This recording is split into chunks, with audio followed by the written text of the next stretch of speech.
যদি সাহস থাকে ছেড়ে দিন, রাজ্য সরকার তাহলে দেবে।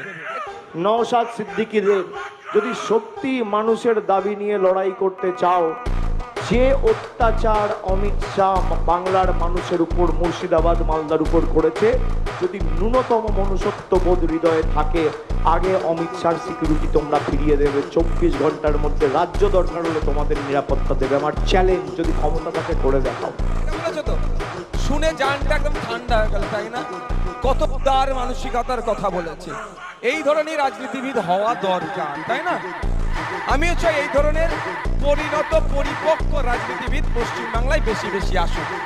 কিন্তু অভিষেক বাবু জানা নাই অলরেডি নওশাদ সিদ্দিকী তিনবার তার পিসিমণি তথা রাজ্যের স্বরাষ্ট্রমন্ত্রী মুখ্যমন্ত্রীকে তার নিরাপত্তার জন্য 3বার চিঠি করেছে, নিরাপত্তা রক্ষী দেয়নি।